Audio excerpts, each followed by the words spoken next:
When your wife left home, you were still there, Correct, 7 o'clock my lady. that morning. And you stayed there until round about 8:30. I believe, no, 7:30. I mean 7:30. And That's you did not hear any altercation or any problems? No, I didn't. So if there was an attack in the garage, you would have heard it? I don't know. Quite possibly. I don't know. You did not hear anything? I didn't hear anything. And neither did our tenants in the cottage. Something else I wanted to know is Nicola testified that you had an argument with Jill on the evening of the 21st. How did she know about that? I think I probably told her at some stage. When would you have told her? No, it might have been her sister Kerry. No, don't look at her, look No, at me. no, I'm trying to think, my lady. Her sister Kerry phoned that evening, and she might have told Nicola. I don't know, is the answer. You can't recall you're telling her? I honestly can't recall. And you don't know if maybe Jill told her? No, I'm pretty sure Jill didn't tell her unless she phoned her that morning.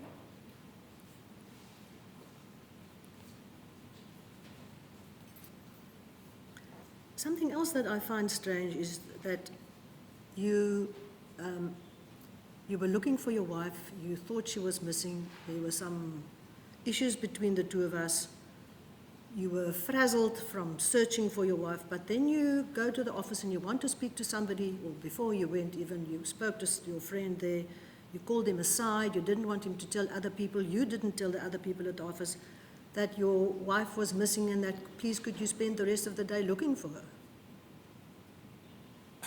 No, I hadn't started looking when I had already started looking for her when I called him. I called him at about 12:30, only in case she had come to the plant. But as soon as I heard that Jill was missing and hadn't arrived at work, which was at about 9:45, I packed up and left the office, I think at about 10:15. I'm just wondering, shouldn't you have told everybody that you're looking for your wife, she's missing? Milady, at that point, I had just assumed Jill had broken down, or at worst, had had an accident on the way to work. It certainly wasn't something that I would then have put out to all of my colleagues at the plant. Now, telling Mr. your Lodi friend on 2 occasions that he should say something that basically presented you, as the press said, with an alibi, did you not think that would subvert the course of justice? Not at all. I wasn't thinking about the course of justice when I phoned him at 12:30. I was simply thinking about where Jill might have been and what she might have been up to. And when you sent him the email or an SMS when you already knew that she was missing and that she had been assaulted? Or That was simply, as I explained, as a result of the media that had indicated that there was a suggestion of me calling a colleague at work for an alibi. And I just wanted to remind him about the conversation we had about me being at work. But you wanted him to continue telling a lie. No, but I needed him to be consistent, milady. That's all I was asking him. But it is a lie. It's a lie for Jill, yes.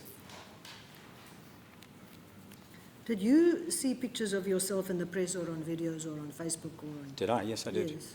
Did you? Yes. Not recently. I'm talking about before you were arrested or at that stage. No, even recently I do get to see them, yes. There's a newspaper downstairs with my picture on the front page. Before you were identified by the 2 witnesses, or so-called identified, I was in the newspaper, yes. did you see them? Yes, I did. What newspaper do you read? The Weekend, Voice? it was in the Weekend Argus, no.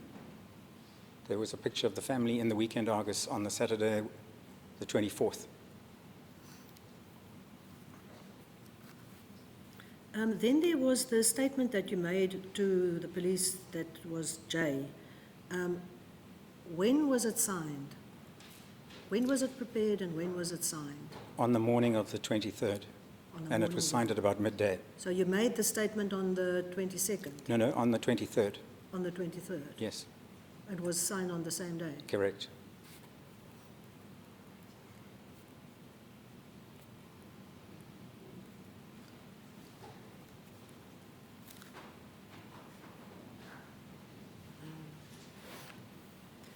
There was testimony in court regarding an axe handle that was found in your garage amongst some items. Can you tell me about that? There was testimony about that axe handle. I had forgotten about that axe completely. It must have been in the garage, broken for about 2 years. I hadn't seen it for some time. It was a short-handled axe that we used to chop logs with, but it wasn't something that we used. Just the handle or an entire axe? No, apparently the head was there too, but it had broken. The handle was broken.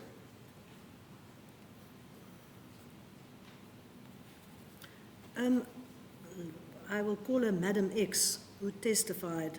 She said that initially when the two of you started a relationship, you told her that you had been separated. I did tell her that, yes. And was that correct? No, that wasn't correct. And that you were staying in a flat with one of your daughters? That wasn't correct, no. That was also not true. She also said that you discussed divorce on occasions, that you had told her that you'd seen a lawyer, spoke to a lawyer, seen a lawyer. I did say I'd spoken to a lawyer, but we had at home, as I said, we had a copy of a draft divorce agreement that Jill and I had been looking at. And on the 21st, you also discussed No, the possibility I don't think so. divorce. No.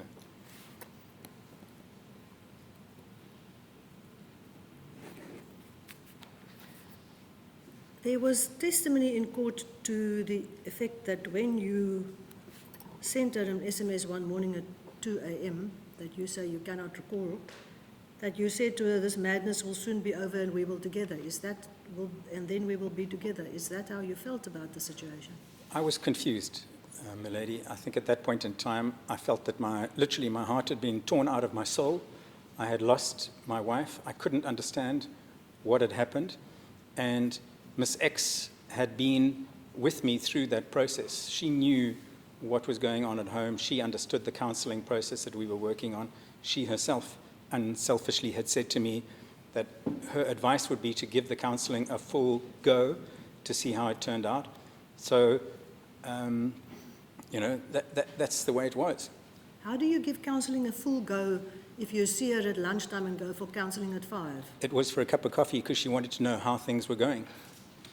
So the nature of the relationship had most definitely changed by that stage.